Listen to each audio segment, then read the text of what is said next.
다 같이 묵도하심으로 수요기도회를 하나님께 드리겠습니다.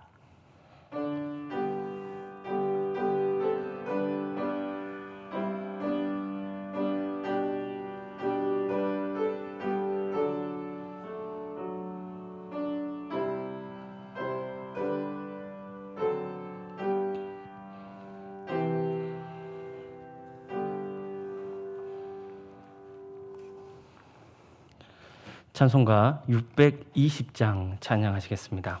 찬송가 620장 찬양하신 후에 송지영 집사님께서 기도를 인도해 주시겠습니다.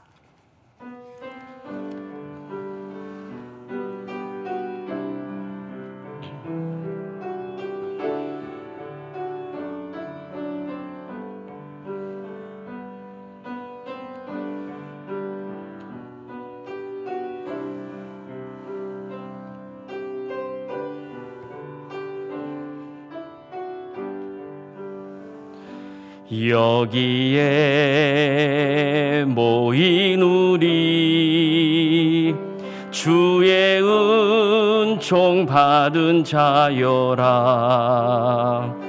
주께서 이 자리에 함께 계심을 아노라. 언제나 주님만을 찬양하며 따라가리니 시험을 당할 때도 함께 계심을 믿노라. 이 믿음 더욱 굳세라. 주가 지켜주신다. 어둠 밤에도 주의 밝은 빛 인도하여 주신다. 주님이 뜻하시니 헤아리기 어렵더라도 언제나 주 뜻 안에 내가 있음을 하노라. 사랑과 말씀들이 나를 더욱 새롭게 하니 때로는 넘어져도 최우승 니를 믿노라. 이 믿음 더욱 굳세라. 주가 지켜주신다.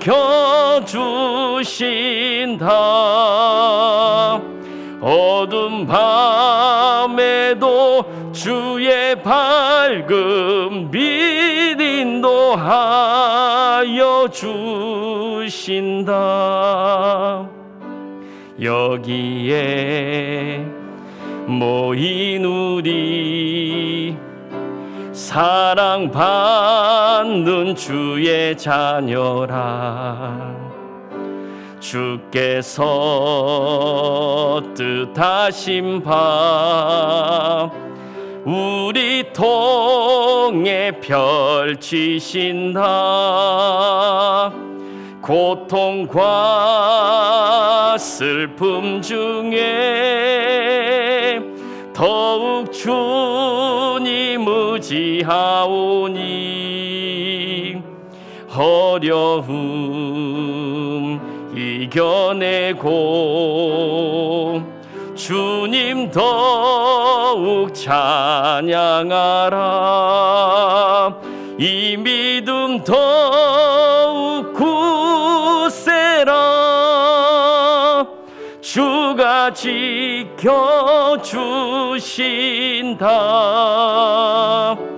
어두운 밤에도 주의 밝은 빛 인도하여 주신다.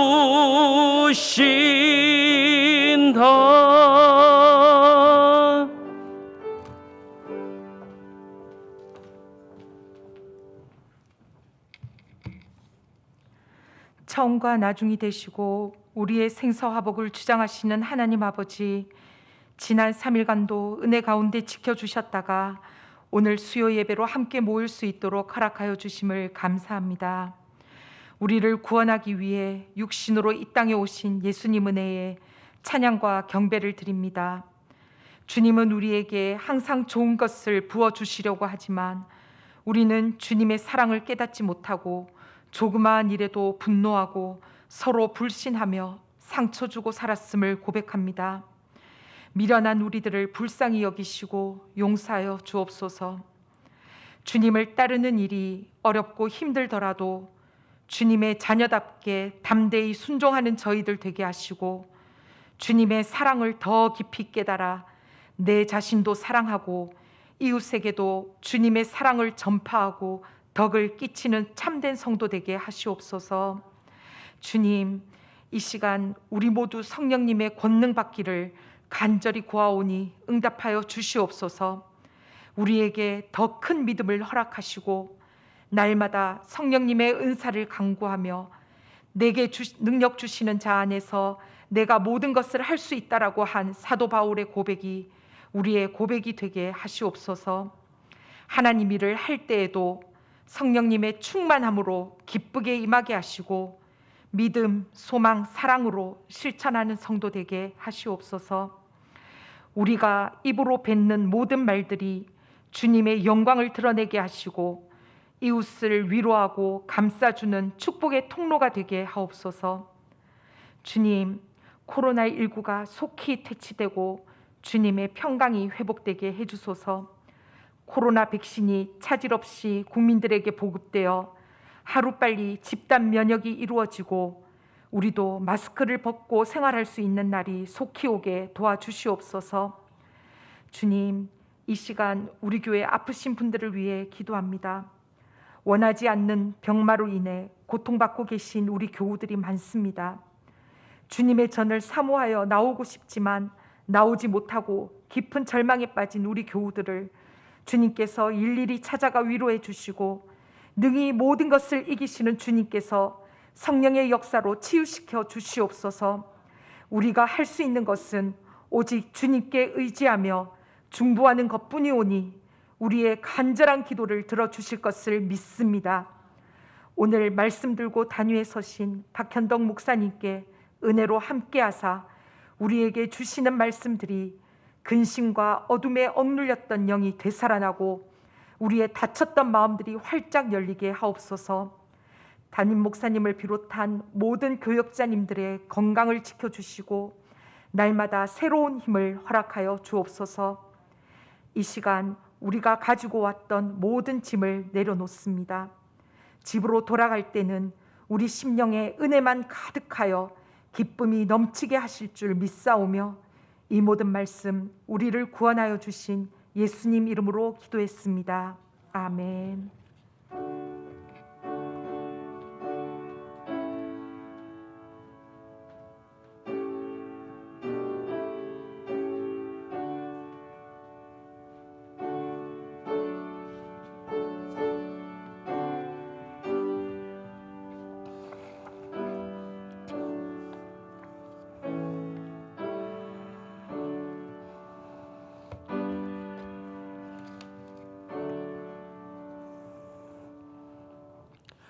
찬송가 338장 찬양하시겠습니다. 338장입니다.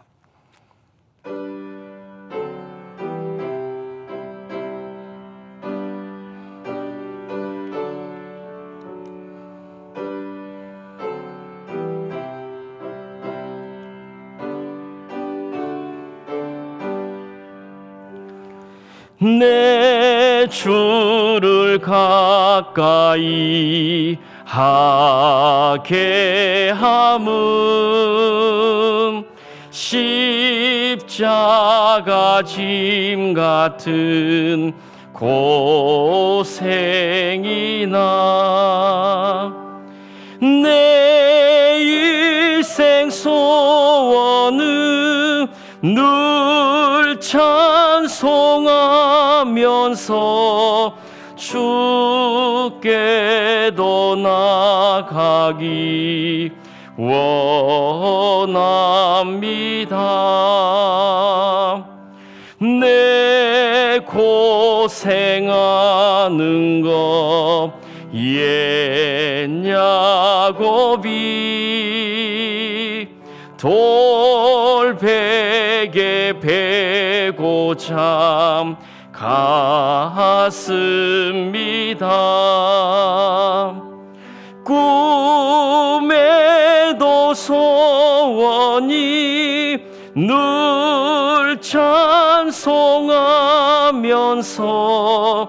주께도 나가기 원합니다. 천성에 가는 길 험하여도 생명길 되나니 은혜로다. 천사 날 부르니 늘 찬송하면서 주께도 나가기 원합니다. 야곱이 잠 깨어 일어난 후 돌단을 쌓은 것 본받아서 숨질 때 되도록 늘 찬송하면서 주께도 나가기 원합니다. 아멘.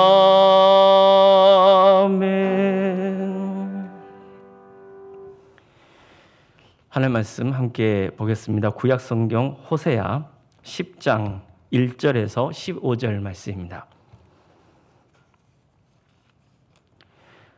호세아 10장 1절에서 15절 말씀입니다.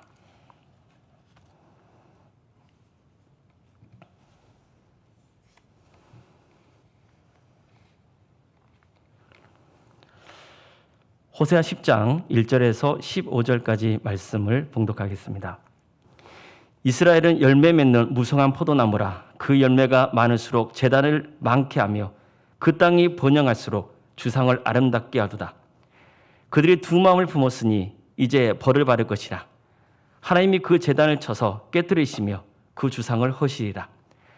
그들이 이제 이르기를 우리가 여호와를 두려워하지 아니하므로 우리에게 왕이 없거니와 왕이 우리를 위하여 무엇을 하리요 하리로다. 그들이 헛된 말을 내며 거짓 맹세로 언약을 세우니 그 재판이 박이랑에 돋는 독초 같으리로다. 사마리아 주민이 베다윈의 송아지로 말미암아 두려워할 것이라.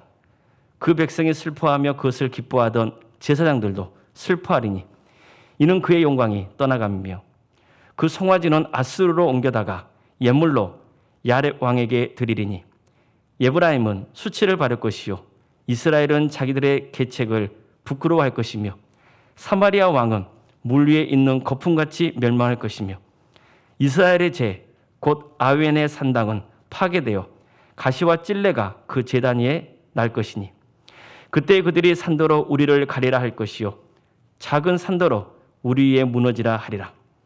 이스라엘아, 내가 기브아 시대로부터 범죄하더니 지금까지 죄를 짓는구나. 그러니 범죄한 자손들에 대한 전쟁이 어찌 기브아에서 일어나지 않겠느냐. 내가 원하는 때에 그들을 징계하리니 그들이 두 가지 죄에 걸릴 때에 만민이 모여서 그들을 치리라. 에브라임은 마치 길들인 암소 같아서 곡식 밟기를 좋아하나 내가 그의 아름다운 목에 멍에를 메우고 에브라임 위에 사람을 태우리니 유다가 밭을 갈고 야곱이 흙덩이를 깨트리라. 너희가 자기를 위하여 공의를 심고 인애를 거두라. 너희 묵은 땅을 기경하라. 지금이 곧 여호와를 찾을 때니 마침내 여호와께서 오사 공의를 비처럼 너희에게 내리시리라. 너희는 악을 바꿔라 죄를 거두고 거짓 열매를 먹었나니 이는 내가 내 길과 내 용사의 많음을 의뢰하였습니다. 그러므로 너희 백성 중에 요란함이 일어나며 내 산성들이 다 무너지되 살만이 전쟁의 날에 베다벨을 무너뜨린 것 같이 될 것이라. 그때 어머니와 자식이 함께 부서졌도다. 너희의 큰 악으로 말미암아 베델이 이같이 너희에게 행하리니 이스라엘 왕이 새벽에 정령 망하리로다. 아멘. 오늘도 수요기도를 드리는 모든 성도님들의 가정과 또 주께 세우신 서울 산조영교회 위에 주님의 은혜와 평강이 늘 함께 하시기를 기원합니다. 어느 날 다윗이 나단 선지자에 불러서 이런 고민을 털어놓습니다. 나는 이렇게 백양목으로 지은 좋은 왕궁에서 지내는데 하나님의 교회가 아직도 휘장 안에 모셔져 있는 게 마음에 걸립니다. 자, 그러자 나단은 다윗이 하나님을 위해서 성전을 세워주고 싶어 하신다는 것을 알고는 왕의 뜻대로 하시라고 했습니다. 그런데 그날 밤에 하나님께서 나단 선지자에게 임하셔서 다윗에게 전해야 할 말씀을 알려주십니다. 내용은 대략 이렇습니다. 내가 나를 위하여 살 집을 짓겠다는 것이냐? 나는 이스라엘 자손들을 애굽에서 데려온 날부터 어떤 집에도 살지 않았고 줄곧 너희와 같이 광야에서 지냈다. 나는 어느 지파에게도 나를 위해서 백양목으로 지은 집을 지어달라고 미워한 적이 없었다. 나는 목동했던 너를 데려다가 왕으로 삼았고 또 너가 어디로 가든지 함께했고 내 이름을 높여줬다. 나는 너의 왕위를 더욱더 견고하게 세워줄 것이다. 하지만 내가 아니라 너의 후손을 통해서 나를 위한 집을 세우게 할 것이다. 나단 선지자는 하나님이 주신 이 말씀을 다윗에게 그대로 전합니다. 하나님은 성전을 짓겠다는 다윗의 계획을 허락하신 겁니까? 허락하신 거죠. 단 다윗이 아니라 그의 후계자를 통해서 성전을 짓겠다고 말씀하셨습니다. 하나님은 다윗을 책망하신 게 아닙니다. 오히려 다윗이 당신을 위해 성전을 세우고 싶어 했던 그 마음을 기쁘게 바르셨습니다. 다윗은 자기가 직접 성전을 세우지는 못하지만 그게 아주 아쉬웠겠지만 어쨌든 그 아쉬움을 내려놓고 후계자가 성전을 세울 수 있도록 여러 기초적인 토대를 닦는 데 힘씁니다. 결국 다윗이 마음에 품었던 성전은 하나님 말씀대로 그의 후계자인 솔로몬 시대에 완성됩니다. 다윗만 하나님을 위해서 집을 세워주고 싶어 했던 마음을 품었던 건 아닙니다. 예를 들면 야곱도 보십시오. 자, 야곱이 형 에서의 축복권을 가르친 다음에 고향에서 도망치잖아요. 밤이 되자 돌 하나를 의지해서 잠을 청합니다. 그런데 잠시 후에 그는 평생 잊지 못할 꿈을 꿉니다. 하늘가에 닿아 있는 사다리에 하나님의 사자들이 올락내리락 하는 장면을 보게 되죠. 또 하나님께서 그에게 주신 축복의 말씀을 듣습니다. 잠에서 깨자 그는 두려움이 엄습했습니다. 왜냐하면 자신은 거기가 혼자 있는 줄 알았는데 가만 봤더니 하나님이 그와 함께 하신다는 것을 알았기 때문이죠. 그래서 아침에 일찍 일어난 야곱은 베개로 사용하던 돌을 기둥을 세우고 그 위에 기름을 부은 다음에 그곳 이름을 베델이라 짓잖아요. 그런 다음에 이런 소원 기도를 드립니다. 하나님이 저를 지켜주셔서 다시 고향 땅으로 돌아가게 해주신다면 주님이 저희 하나님이 될 것이고 또 이 기둥으로 세운 이 돌이 하나님의 집이 될 것이고 또 11조를 꼭 바치겠습니다. 이렇게 기도를 하죠. 이처럼 그는 하나님이 자신을 고향으로 돌아가게만 해주신다면 하나님을 위해 집을 세우겠다고 약속했습니다.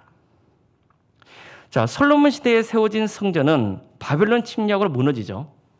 그리고 이후 70년 세월 동안 이제 남유다 백성들이 바벨론의 포로가 되고 고향에 돌아올 수 없다가 드디어 고국에 돌아올 수 있는 길이 열리게 되죠. 이때 선지자들이 백성들에게 그렇게 강조했던 것이 뭐냐면은 무너진 성전을 재건하라는 것이었습니다. 그런데 그 과정이 순탄치가 않았거든요. 시간은 자꾸 지연되면서 백성들은 서서히 성전 재건에 대한 마음이 멀어지기 시작했습니다. 그러자 선지자 학개바 같은 사람이 나타나서 너희들은 그렇게 좋은 집에 살고 있으면서 어떻게 무너진 하나님의 성전을 다시 재건하려 하지 않느냐, 이러면서 강력히 책망을 하죠. 이게 계기가 되어서 10수년 동안 멈춰져 있었던 성전 재건이 다시 이루어지게 되는 겁니다. 그래서 결국 성전이 완공되죠. 그 성전을 보았던 백성들은 크게 감동했습니다. 그러니까 이 성전은 다음에 스룹바벨 성전으로 불리게 되죠. 자, 구약 성경에만 이런 내용이 등장한 게 아닙니다.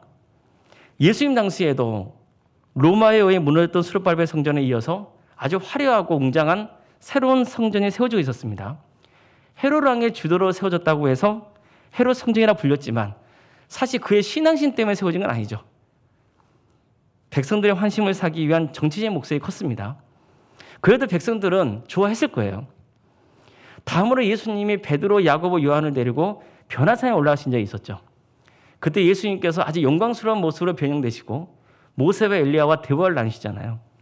그 광경을 제자들이 지켜보면서 얼마나 놀랐겠습니까? 근데 그런 와중에 베드로가 예수님께서 이렇게 말씀드리죠. 랍비여, 우리가 여기 있는 게 좋사오니 우리가 초막 셋을 짓되 하나는 주를 위하여, 하나는 모세를 위하여, 하나는 엘리야를 위하여 하사이다. 이렇게 말하거든요. 여기서도 베드로가 주님을 위해서 초막을 세우겠다, 이렇게 말하고 있죠. 성경은 그가 다른 제자들과 함께 겁에 질려서 도대체 무슨 말을 해야 할지 몰라서 엉겹결에 이런 말씀을 전했다, 이렇게 증언합니다. 자, 지금까지 내용들을 한번 가만히 떠올려 보십시오. 이들에게는 어떤 공통점이 있죠. 그게 뭡니까?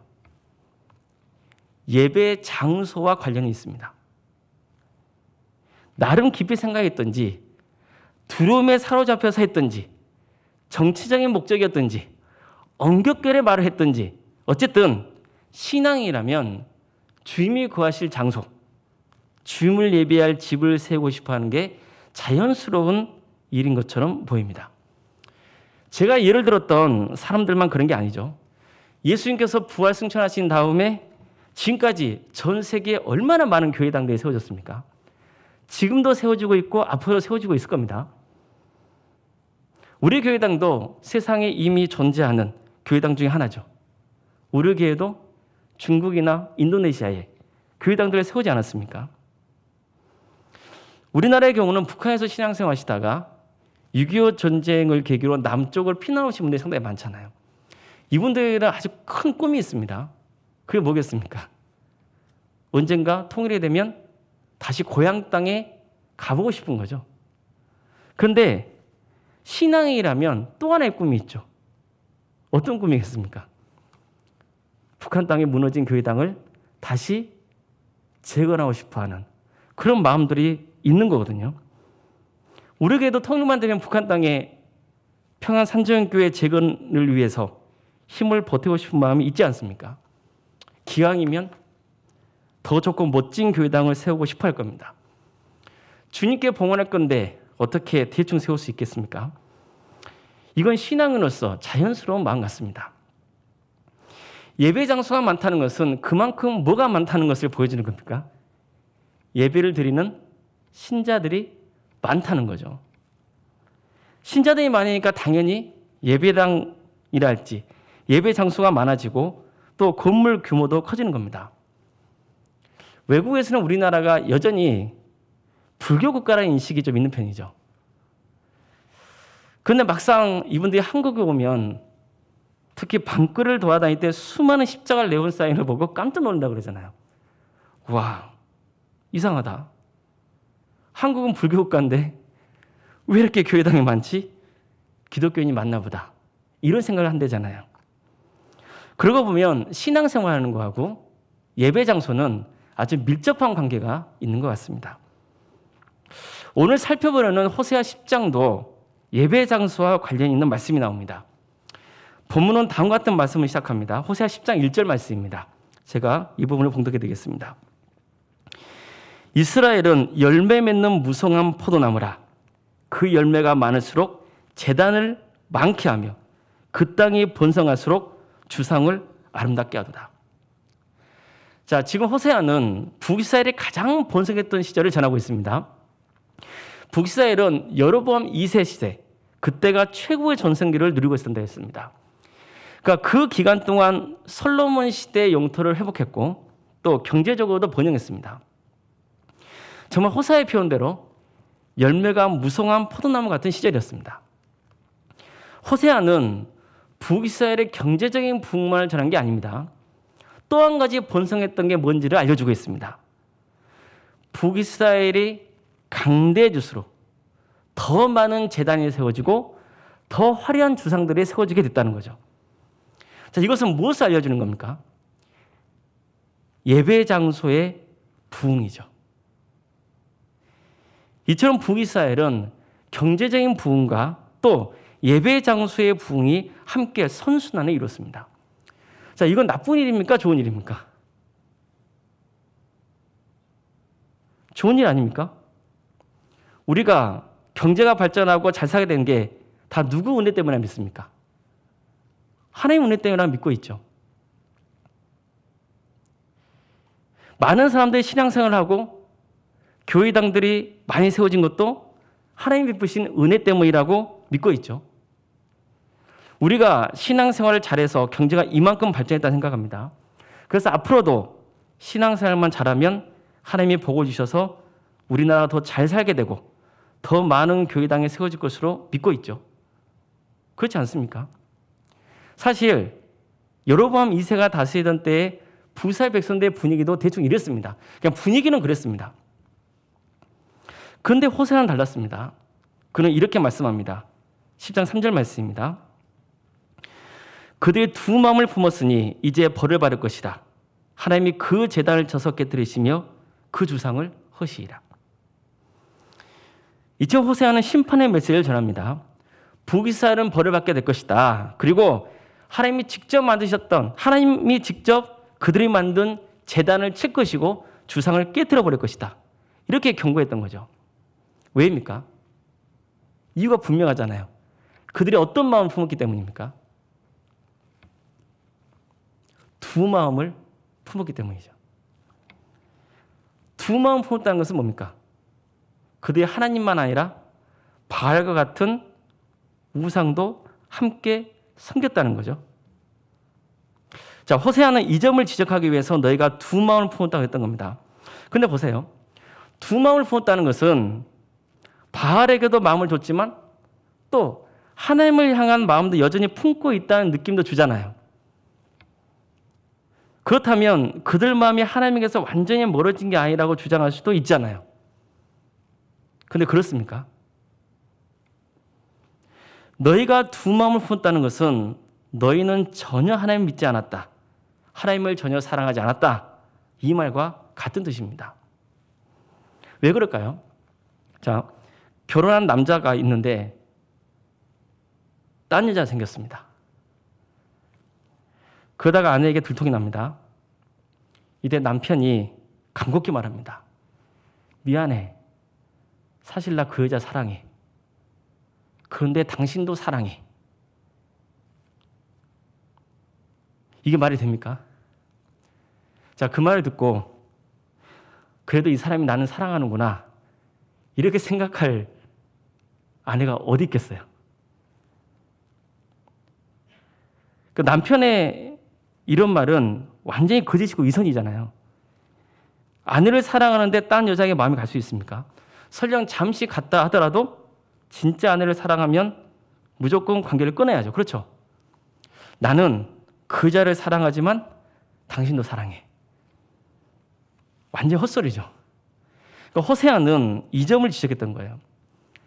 하나님도 사랑하고 바알도 사랑한다고 웃기고 있네. 뻔뻔해도 유분수지. 너는 이미 하나님을 버린 거야. 그러니까 이 말씀을 전했던 거죠.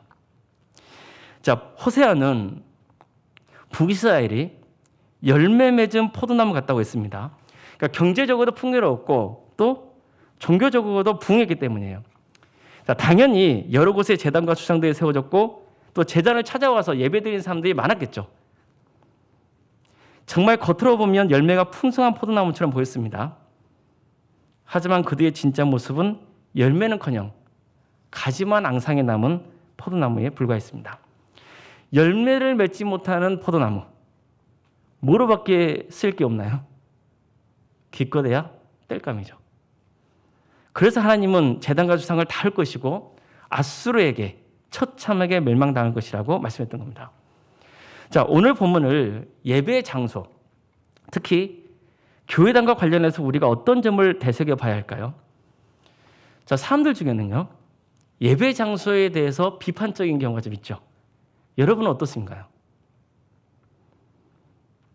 예배당이 아예 필요 없다고 주장하는 분들도 있습니다. 우리나라에 교회당이 많은데 또 교회당을 세워야 하느냐고 말하기도 합니다. 실제로 한국의 몇몇 교회의 경우는 교회당 없이 강당이나 체육관 같은 시설을 이용해서 예배를 드리기도 합니다. 교회당을 짓는데 많은 돈을 대출받고 또 헌금의 상당 부분이 대출이자와 원금을 갖는 데 쓰이고 교회당을 건축하기 위해서 목회자들이 헌금을 강요하는 일들이 벌어지고 또 교회당이 경매로 넘어가는 일들까지 생기면서 교회당에 대한 부정적인 인식이 예전에 비해서 훨씬 더 많아진 것 같습니다.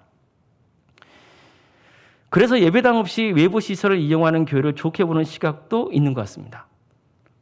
자, 앞으로는 인터넷 플랫폼상에서 교회가 세워지는 일들도 더 많아질 거라서 굳이 교회당이 필요하겠느냐는 인식이 더 강해질 수도 있습니다.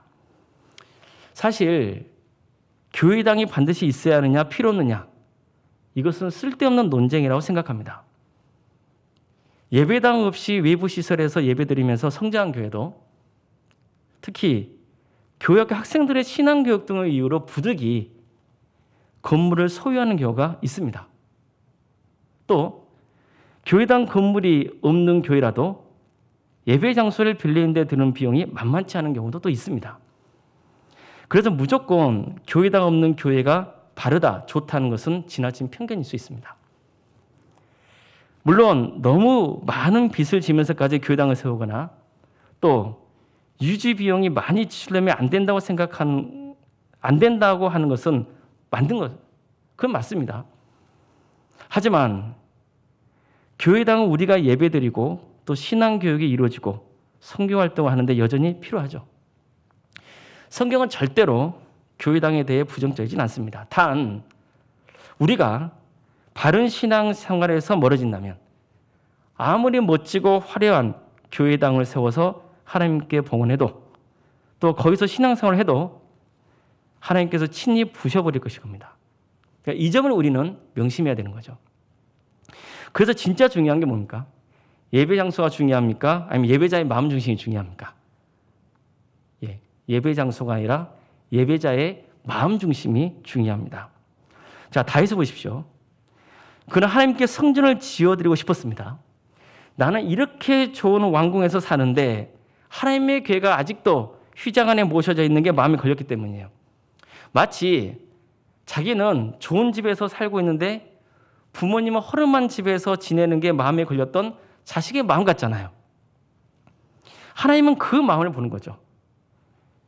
비록 다윗이 직접 성전을 짓지 못하긴 하셨지만 그의 아들 솔로몬을 통해서 그 소원을 이루어 주십니다. 어디 이뿐입니까? 아비가 자식을 돌보듯이 친히 하나님께서 다윗의 가문의 아버지가 되어 주셔서 돌봐주시겠다. 이런 놀라운 약속을 하시거든요. 다윗이 자식의 심정으로 하나님을 섬기려고 했더니 하나님께서 어떻게 하시는 거예요? 아비의 마음으로 다윗의 가문을 자식처럼 돌보시겠다. 이런 말씀을 하신 거예요. 다윗은 그저 어떻게 하면 하나님을 더 잘 모실까 마음을 썼을 뿐이죠. 근데 하나님은 다윗에게 어마어마한 복을 보이신 거죠. 자, 바벨론 포로였던 남유다 백성들이 본국에 들어와서 성전을 재건했을 때 보십시오. 그들은 성전을 재건하려다가 여러 문제가 부딪히니까 그냥 기가 꺾인 거예요. 열의가 점점 사라졌습니다. 또 이제 생계를 위해서 일도 해야 되잖아요. 그 일에 집중하다 보니 성전을 재건해야 한다는 마음이 별로 없었어요. 자, 그런 때에 학개와 같은 선지자가 성전 재건의 필요성을 역설하고 또 하나님께서 그들에게 비전을 보여주셔서 백성들이 다시 한 마음으로 성전 재건에 참여했고 결국 성전을 완성할 수 있었습니다. 그들이 채웠던 성전은 이전의 솔로몬 성전에 비하면 초라했습니다. 하지만 하나님은 그 성전을 기쁘게 바르시죠. 왜 그렇습니까? 우리가 다 기본적으로 아는 대로 하나님께 중요한 것은 성전 규모의 그리고 화려함이 아니라 그 성전을 재건했던 백성들의 마음 중심이었기 때문입니다. 자, 베드로는 변화산에서 얼떨결에 예수님께 주님을 위해서 또 모세와 엘리야를 위해 이곳에 초막새를 짓겠습니다라고 했잖아요. 주님은 마치 베드로의 말을 무시하듯이 그를 데리고 오셔버리거든요. 하지만 주님은 베드로를 사도로 들어주셨고 또 그가 전한 복음을 들은 많은 사람들이 예수님을 믿고 또 그들을 통해서 여러 곳에 교회당이 세워지는 역사를 이루게 하시잖아요. 자, 우리나라도 교회당이 많습니까? 좋습니까? 여러분 생각에는 많은 것 같습니까? 좋은 것 같습니까? 많다는 생각은 분명히 드시죠. 규모가 큰 교회당도 있고 또 아주 적은 기도처들도 있습니다. 자, 그럼 하나님께서는 교회당 숫자나 규모를 보실까요? 아니면 성도들의 마음 중심을 보실까요? 물어보나 마나죠. 성도들의 마음 중심입니다. 혹시 왜 이렇게 교회당이 많지? 많아도 너무 많아. 이런 생각이 들어보신 적이 있으셨죠? 자, 그럼 관점을 이렇게 바꿔보는 것도 괜찮을 것 같습니다. 저 교회당을 세우기 위해서 얼마나 많은 사람들이 눈물로 기도하며 헌신했을까? 사실 규모가 크건 작건 간에 어느 교회당도 저절로 세워지는 건 아니잖아요. 정말 이 일을 위해서 온 마음을 쏟은 사람들이 있는 거죠. 다윗이 꿈꿨던 성전은 드디어 솔로몬 시대에 완공됩니다. 근데 솔로몬은 하나님께 성전을 봉헌할 때 이런 기도를 드립니다. 주님, 저와 백성들이 이 성전을 향해 기도할 때 응답해 주십시오.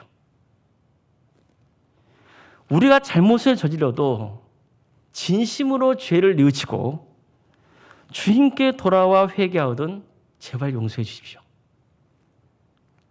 이 땅에 기근이 들고 전염병이 번지고 메뚜기 떼가 나타나 곡식을 갉아먹고 적들이 쳐들어와서 우리를 둘러싸고 이렇게 주의 백성들이 재앙이 닥친 것을 마음에 깨닫고 이 성전을 바라보며 간절히 기도하거든 제발 주님께서 들으시고 판단하시어 그들을 용서해 주십시오. 주님만이 그들의 마음을 아시지 않습니까? 설령 이방인들이라 할지라도 저 성전을 바라보며 기도하면 그 기도를 들어주십시오. 주님, 세상에 범죄하지 않는 사람이 어디 있습니까? 그러니 이 백성들이 죄를 지어서 그래서 주님이 진노하시고 그들 이방 땅으로 흩어버리시더라도 그들이 진심으로 회개하거든 그들의 형편을 살펴주셔서 부디 죄를 용서해 주십시오. 솔로몬이 성전을 봉헌했을 때 주된 관심은 정작 성전이 아니었습니다.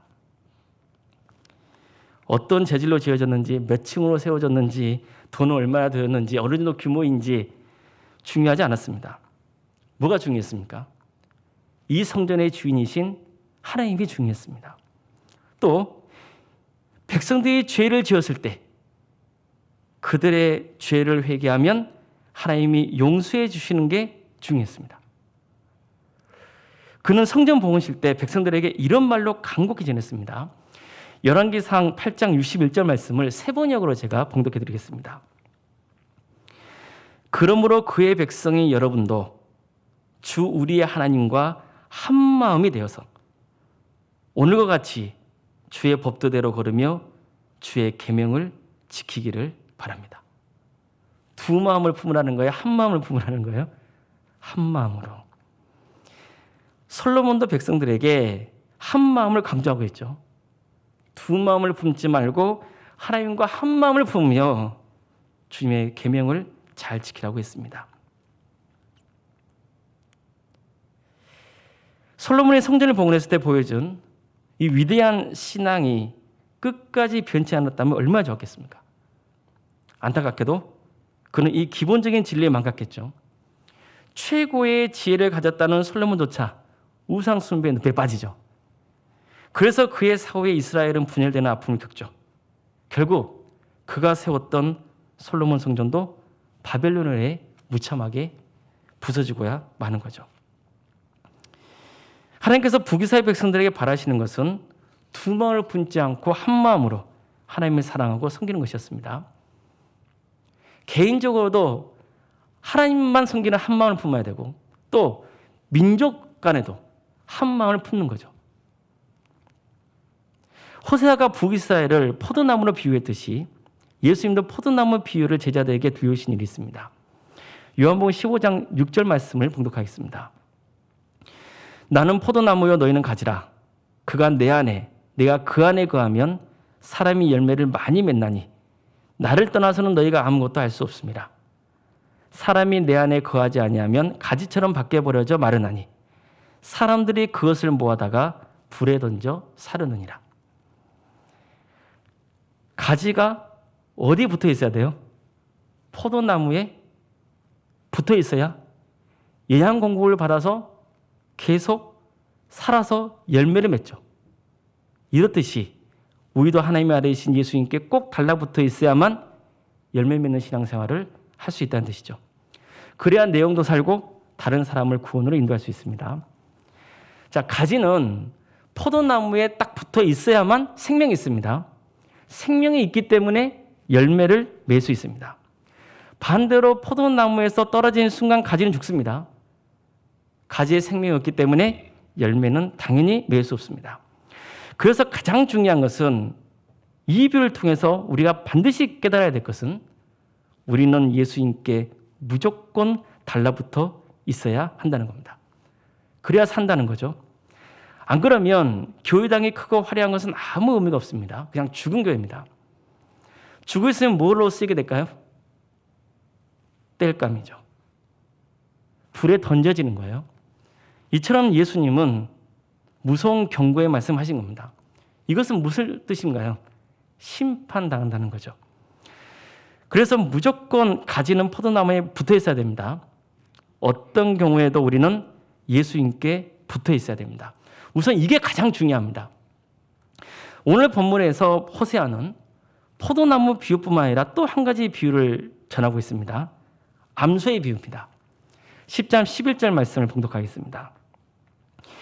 에브라임은 마치 길들일 암소 같아서 곡식 밟기를 좋아하나 내가 그의 아름다운 목에 멍에를 메우고 에브라임 위에 사람을 태우리니 유다가 밭을 갈고 야곱이 흙덩이를 깨트리라. 자, 북이스라엘은 마치 길들인 암소 같아서 곡식 밟기를 좋아했다는 겁니다. 자, 암소는 곡식 밟는 일만 하는 게 아니라 밭도 갈아야죠. 또 곡식을 짊어져야죠. 또 곡식을 갈기 위해서는 연자맷들을 또 돌려야 되잖아요. 암소에게는 여러 가지 역할이 있거든요. 그런데 북이스라엘은 그저 뭐만 하는 암소예요? 곡식만 밟는 일을 좋아하는 암소라는 거예요. 왜냐하면 이 일이 가장 쉽기도 하고 이 일을 할 때에만 소의 입에 망을 씌우지 않는 게 관례여서 곡식을 먹을 수 있었습니다. 자, 따라서 북이스라엘이 곡식을 밟는 일만 즐기는 암소 같다는 비유는 북이스라엘이 그저 세상적인 안락과 물질적인 풍요만을 좋아하고 하나님의 백성으로서 지켜야 할 계명에 불순종하는 모습을 비판하고 있는 겁니다. 그래서 하나님이 어떻게 하십니까? 그 암소에다가 억지로 멍에를 지우셨습니다. 자, 이것은 하나님께서 북이스라엘을 다시 바르게 교육하기 위해서 그들의 자유를 제한하시고 고통을 주셨다는 뜻입니다. 즉 하나님께 순종하는 법을 다시 가르치려고 하신 것이죠. 에브라임 위에 사람을 태우셨다는 것은 아마도 북이스라엘이 이방 나라의 종이 될 것임을 예언한 말씀인 것 같습니다. 호세아는 포도나무의 비유, 또 암소의 비유에 의해서 또 세 번째 비유를 전합니다. 일명 농사 비유입니다. 10장 12절 말씀입니다. 너희가 자기를 위하여 공의를 심고 인애를 거두라. 너희 묵은 땅을 기경하라. 지금이 곧 여호와를 찾을 때니 마침내 여호와께서 오사 공의를 비처럼 너희에게 내리시리라. 자, 하나님께서는 이스라엘 백성들이 정의의 씨앗을 뿌리고 사랑의 열매를 거두기를 원하셨습니다. 하나님은 너희 묵은 땅을 기경하라 하셨습니다. 이 말 뜻이 뭡니까? 너희 묵은 땅을 완전히 갈아 엎으라는 뜻이죠. 농사를 잘 지으려면 우선 뭐부터 해야 됩니까? 땅을 갈아 엎어야 됩니다. 안 그러면 좋은 열매를 얻을 수 없습니다. 자, 땅을 갈아 엎은 다음에는 정의의 씨앗을 뿌려야 합니다. 이때 하나님은 공의를 비처럼 부어 주시겠다고 약속하셨습니다. 그래서 결국 어떤 열매를 맺게 되는 겁니까? 사랑의 열매를 맺게 되는 거죠. 자, 이 비유는 우리가 어떤 마음으로 주님의 교회를 섬겨야 하는지를 알려줍니다. 자, 우리는 먼저 내 마음밭을 갈아엎어야 됩니다. 어떤 사람들은 교회에 대해서 비판적이죠. 물론 교회 안에 안 좋은 악습이나 또 바르게 고쳐야 될 것이 있으면 당연히 당당히 또 의견을 낼 수 있습니다. 그런데 문제는 그 사람의 마음밭이죠. 자기 마음밭을 먼저 갈아엎지 않으면 아무리 입으로는 정의로운 말을 쏟아내도 나중에는 사랑의 열매가 아니라 증오의 열매를 맺게 됩니다. 그래서 자신도 불행하고 교회에도 전혀 덕이 안 되는 거죠. 공동체를 해치는 겁니다. 교회 공동체적으로 마찬가지입니다. 교회가 서로 싸우고 막 다투고 갈라질 때 보세요. 다 자기들이 정의롭다 그러거든요. 다 의롭다 그렇습니다. 근데 가만 보면 모두가 증오의 열매를 맺고 있습니다. 주변 사람들 눈에는 그게 보이는데 정작 자기들 눈에는 그게 보이는 거예요, 안 보이는 거예요? 보이지 않는 거죠. 그럼 뭐가 문제일까요? 교회의 묵은 마음밭을 갈아엎지 않았기 때문입니다. 자, 묵은 땅을 갈아엎으라는 것은 회개해야 한다는 뜻입니다. 회개의 토양 위에 정의의 씨앗이 뿌려져야 사랑의 열매를 얻을 수 있습니다. 북이스라엘이라는 민족 공동체는 이런 하나님의 명령을 끝내 불순종해서 심판을 당한 겁니다. 그런 자신들의 마음밭을 갈아엎지 않았습니다. 하나님의 벌을 내리시면 대충 땅을 엎은 척 신용하다가 말았어요. 게다가 정의가 아니라 악을 심었습니다. 그러니 그들이 거둘 게 악독밖에 더 있겠습니까? 그래서 하나님은 그들의 재단을 부수고 아수르의 손에 넘겨서 비참하게 멸망당하게 하셨던 거죠. 그제서야 뭘 알게 되는 거예요, 그들은. 아, 우리가 열매 맺는 무성한 포도나무가 아니라 죽은 포도나무였다는 것을 알게 되는 거죠. 마지막으로 제가 처음에 말씀드렸던 야곱의 이야기를 한번 돌아가 봤으면 좋겠습니다. 자, 야곱이 베델에서 하나님께 소원 기도를 드렸다 했잖아요. 어떤 기도였습니까? 하나님께서 자신을 지켜주셔서 고향으로만 돌아가게 해주신다면은 자기가 베고 잤던 그 돌 있잖아요. 거기에 기름을 붓던 그 돌, 그걸 기둥으로 해서 하나님의 집을 세워드리겠다고 약속했잖아요. 그렇죠? 자, 하나님은 야곱의 소원대로 무사히 고향에 돌아오게 하셨습니다. 그런데 그는 한동안 하나님께 서운했던 것을 잊고 지냈습니다. 그러다가 집안에 큰 위기가 닥치고 베델로 올라가라는 하나님의 명령을 듣고서야 정신이 번쩍 들어서 베델로 가기로 합니다. 하지만 그는 그 전에 가족과 종들에게 너희가 가지고 있는 이방 신상들, 그것들 다 버리고 몸을 정결케 하라고 명했습니다. 야곱은요, 그들이 가져왔던 이방 신상들과 귀고리들을 땅에 묻습니다. 그리고 그런 후에서야 그는 가족을 이끌고 베델에 가서 하나님께 소원한 대로 제단을 쌓았습니다. 자, 이처럼 야곱이 베델에 가서 제단을 쌓기 전에 했던 일은 뭐였나요? 우상을 버리고 마음을 정결케 하는 것이었습니다. 그의 가문의 마음밭을 갈아엎은 거죠. 당연히 하나님은 그가 세운 제단을 기쁘게 바리셨습니다. 이처럼 예배 장소가 중요한 게 아니라 진짜 중요한 건 뭡니까? 예배 장소보다 중요한 것은 우리의 마음 중심입니다. 아무쪼록 우리 모두가 한 마음으로 하나님을 사랑하며 우리 마음밭을 갈아엎고 정의의 씨앗을 뿌려서 하나님의 계명을 잘 지키는 삶으로 사랑의 열매를 맺을 수 있기를 바랍니다. 그럴 때 주님께서는 우리가 주님의 이름으로 세운 교회당을 또 기쁘게 받으시고 또 우리를 통해서 주님을 예배하는 교회를 세우는 큰 은혜를 또 허락해 주실 겁니다. 말로 형언할 수 없는 주님의 크신 은혜가 우리 교회와 성도님들 가정 위에 늘 충만하시길 바랍니다. 기도하시겠습니다. 기도하신 후에 축도로 기도회를 마치겠습니다. 사랑의 주님, 오늘 말씀을 통해서 우리 마음밭을 완전히 갈아엎어야 함을, 그래서 그 자리에 하나님이 기뻐하시는 씨앗을 심고 사랑의 열매를 거두는 삶을 살아야 된 것을 깨닫게 하시니 감사드립니다. 주님, 우리는 과연 열매가 풍성한 포도나무인지 아니면 가지만 앙상한 포도나무인지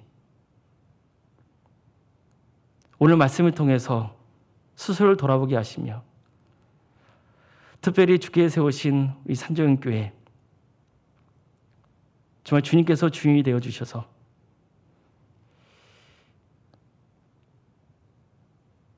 이 교회에서 주의 이름으로 기도하며 회개할 때 주께서 용서해 주시며 우리의 삶을 변화시켜 주시고 세상을 구원하는 거룩한 구원의 방주로 삼아 주시옵소서. 그래서 진정으로 주님께서 기뻐하시는 교회, 또 이 교회에서 한 마음으로 오직 주님만을 바라보며 섬기는 거룩한 성도, 성령의 충만하신 역사, 그래서 많은 기적이 일어나고 삶이 회복되는 놀라운 역사가 있게 하여 주시옵소서. 모든 걸 주님께 의지하며 예수님의 이름으로 기도드립니다. 아멘. 이제는 우리 주 예수 그리스도의 은혜와 하나님의 사랑과 성령의 교통하심이 죄를 회개하며 마음밭을 갈아엎어서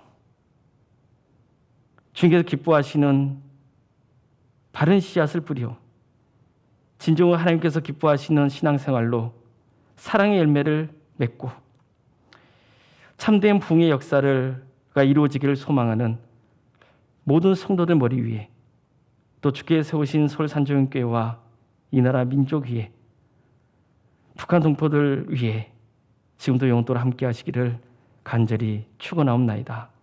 아멘.